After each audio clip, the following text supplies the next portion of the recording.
나는 원래 붙을 것 같다 라고 생각을 하셨는지. 제가 쓴 답안지에 굉장히 자신감이 있었기 때문에 합격을 할 거라고 거의 확신을 했었고요. 그래서 시험이 끝난 바로 다음 날에 복기본을 바로 만들었었어요.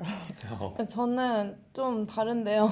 저는 동차 때도 합격할 거라고 생각을 했었습니다. 꽈락이 나왔음에도 불구하고. 그래서 그냥 계속 합격할 거라는 마음을 갖고 공부를 하면은 그래서 이제 좋은 결과로 합격을 할 수 있지 않았을까요?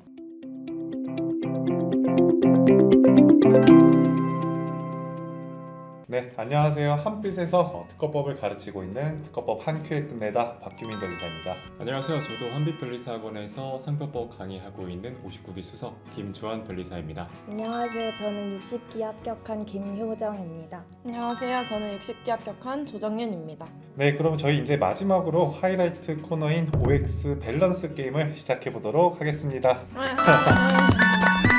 네, 사람이 좀 적은 관계로 저희 강사인 둘도 함께 참여해서 진행을 해보도록 할게요. 네, 먼저 이제 모든 수험생분들이 궁금해할 만한 그리고 재밌어할 만한 주제들로 준비했으니까 관심 있게 시청해 주시면 좋을 것 같습니다. 자, 곧바로 첫 번째 질문부터 시작해 보겠습니다. 자, 첫 번째 질문은요. 변리사 시험 공부에 있어서 스터디는 필수이다. 하나, 둘, 셋. 네, 저 외에 모든 분들이 다 스터디가 필수다라고 대답을 해주셨는데요. 일단 제가 혼자니까 먼저 말씀을 드리면 저는 동차 때만 기상 스터디만 했었고 기대 때까지 어떤 공부를 같이 하는 스터디를 하진 않았어요. 그래서 사실 불안했었는데 지나놓고 보면은 그 스터디에서 얻을 수 있는 이점을 혼자 얻을 수 있다면 굳이 필수까지는 또 아니라고 생각합니다. 저는 스터디를 하는 게 스터디원들하고 으쌰으쌰하면서 자극도 되는 게 있어서 되게 좋다고 생각했고요. 그리고 나중에 연수원에 가서 다 같이 합격을 하면은 미리 친해지는 사람이 있는 거니까 그것도 좋더라고요.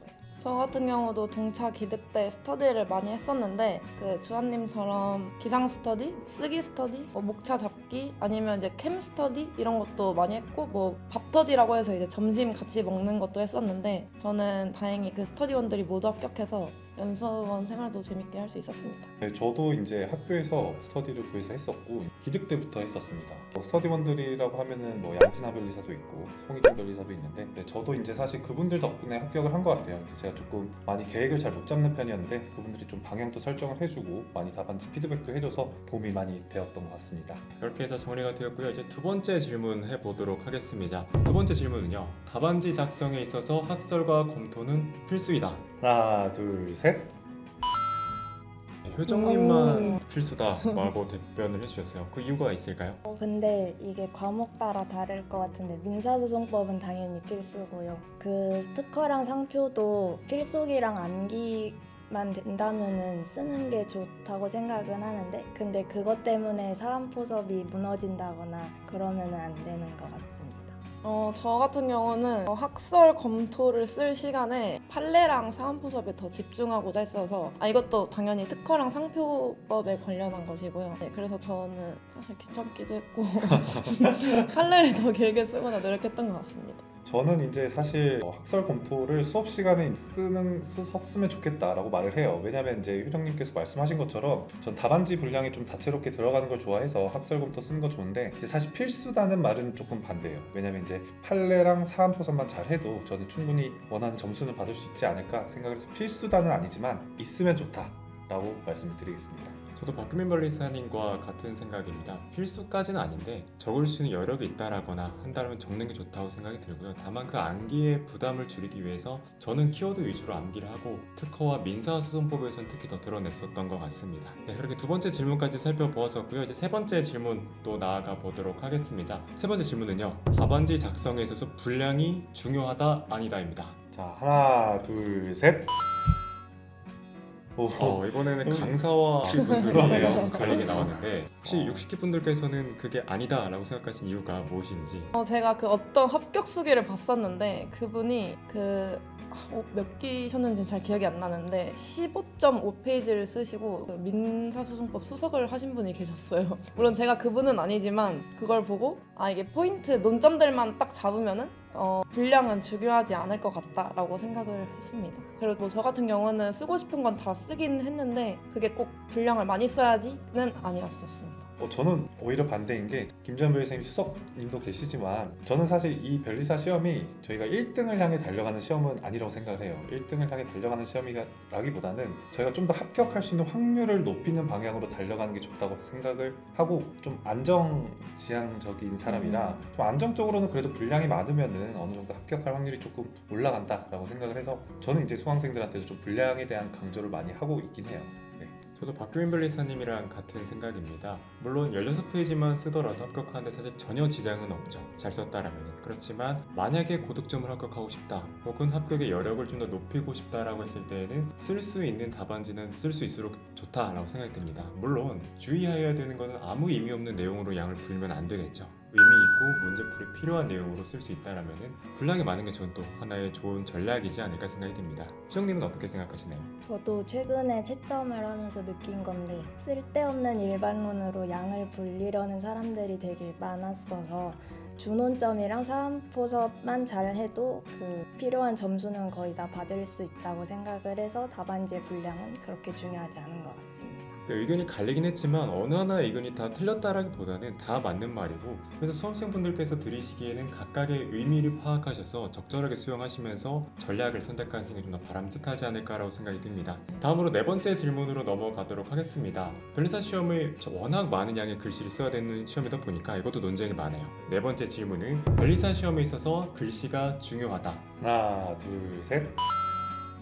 박규민 변리사님께서만 중요하다라고 네. 답변을 해주셨는데 이유가 있을까요? 네, 이게 조금 논란이 있을 수도 있을 것 같네요. 저는 근데 글씨가 되게 중요하다고 생각을 합니다. 왜냐하면 어찌되었든 이제 사실 저희가 답안지 인상이라고 하잖아요. 답안지 인상을 주기 위해서 저희가 되게 답안지를 어떻게 쓸지 고민도 하고, 근데 그 중에 사실 가장 기초가 저는 글자라고 생각을 해요. 그래서 글씨가 좋아야지 좀 더 인상이 좋아지는 것도 맞고, 다만 그렇다고 해서 글씨가 안 좋다고 해서 좀 힘들다는 아닌 것 같아요. 그래서 저는 이제 글씨가 안 좋은 수강생 분들한테는 오히려 그거를 좀 대체할 수 있도록 좀 목차를 잘 설정을 한다든지 아니면은 법조문이라든지 키워드들이 눈에 잘 보일 수 있도록 좀 그런 좀 대체할 수 있는 방안들에 대해서 많이 조언을 드리고는 있어요. 그러면 다른 분들은 아니다라고 생각하시는 게 이유를 한번 들어볼까요? 일단 저도 글씨를 못 쓰는 편이었고 이제 합격한 이제 동기들 중에도 악필이 있었는데 그 시험에 붙는 데는 많이 지장이 없었던 것 같다고 생각합니다. 저는 최근에 또 채점하면서 느낀 건데 글씨가 아무리 예뻐도 논리에서의 부족함이 있으면 오히려 채점을 하는데 시간이 더 오래 걸리더라고요. 그래서 알아볼 수 있게만 쓰면 글씨는 크게 중요하지 않은 것 같습니다. 저도 효정님처럼 이제 작년부터 채점을 하면서 느낀 것은 수험생 때는 글씨가 중요하다고 저도 생각을 했었어요. 근데 세상에는 정말 놀라운 글씨들이 많이 있구나라는 걸 채점하면서 느꼈습니다. 그래서 수험생들이 공부를 하실 때에도 글씨가 필수다라기보다는 플러스 알파 요소로서 좋으면 좋다야지 무조건 좋게 쓰기에 노력할 필요까지는 없는 것 같습니다. 그렇게 해서 지금 글씨가 안 좋으시더라도 인지가 가능하다 정도로만 되더라도 충분하니까 그거에 너무 스트레스까지 받을 필요는 없다고 생각이 듭니다. 이제 다음 질문으로 넘어가겠습니다. 이건 좀 가벼우면서 좀 그래도 논쟁이 많은 질문 중에 하나인데요. 수험 생활을 하면서 연애하는 것이 괜찮은가? 자, 하나, 둘, 셋. 네, 정현님만 또 반대의 의견을 내주셨습니다. 혹시 이유가 있을까요? 저는 되게 감정 소모하는 거를 싫어하기 때문에 연애를 하다 보면 감정 소모할 일도 생기잖아요. 항상 좋은 일만 있는 건 아니니까. 그래서 그게 제 공부를 하는데 방해되는 게 싫어서 저는 연애하는 거는 저는 제 기준 아니라고 생각합니다. 빨리 합격하고 싶다면. 저는 사실 연애가 되게 도움이 많이 됐었고 좀 힘을 많이 받았던 것 같아요. 아침에 일부러 도서관도 좀 빨리 가서 공부를 더 열심히 하게 되고 뭔가 오히려 이것 때문에 내가 안 됐다라는 소리를 듣고 싶지 않아서 더 열심히 했던 것 같습니다.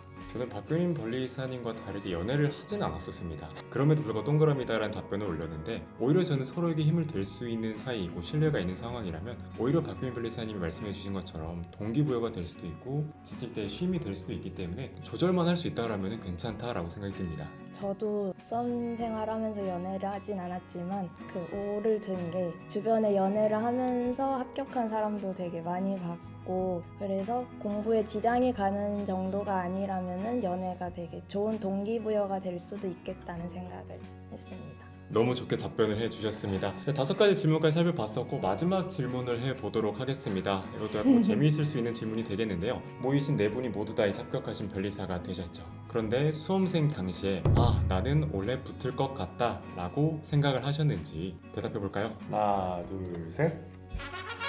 모든 사람이 동그라미를 들어주셨습니다. 네, 저희가 이거를 뭐 맞춘 게 아니에요. 저희도 오늘 이거 처음 한 거였는데 다 동그라미를 들었네요. 이유를 한번 들어볼까요? 일단 저는 비록 결과로서는 수석이긴 했는데 수석을 할 건 당연히 생각하지 못했었고요. 제가 연수원 갔을 때도 제일 많이 듣는 질문이 수석할 줄 알았냐 였어요. 근데 항상 대답을 했던 게 수석할 줄 몰랐지만 붙을 거는 너무 당연히 알고 있었다 라고 항상 생각을 했었습니다. 제가 모든 분들이 동그라미 드셨던 것처럼 공통적인 느낌이 대부분은 내가 공부할 때 어느 정도 자신감이 있고 스스로 믿을 수 있는 마음이 있어야 공부도 잘 되고 합격할 확률이 훨씬 더 높아지는 것 같다는 생각이 들어서 역시 저 역시도 동의하는 바이기에 동그라미를 들었었습니다.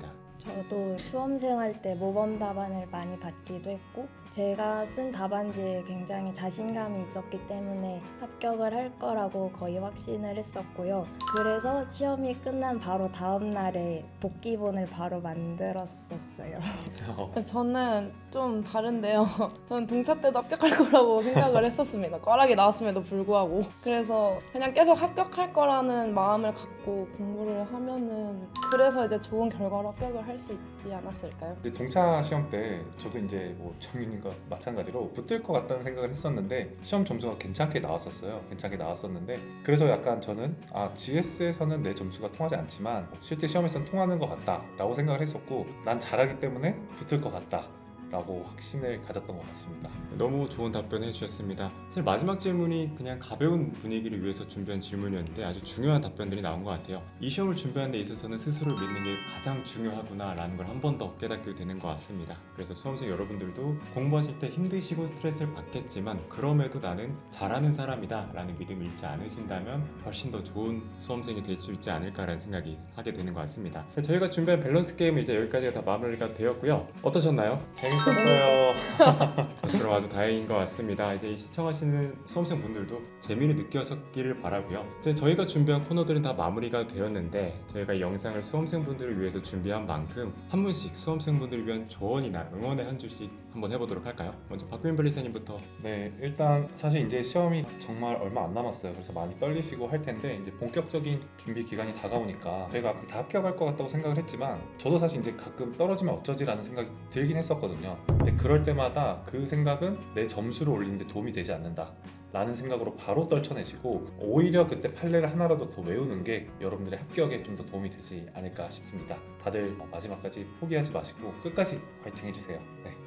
저의 동차 때 마음가짐은 이제 포기만 안 하면 반은 합격한다라는 마음가짐으로 공부를 했고요. 기득 때는 이제 뭐 공부하면서 다들 힘들고 한 번씩 울고 그러잖아요. 저는 울면 이제 다 울었니? 공부를 하자 이런 식으로 견뎌냈었습니다. 할 수 있습니다.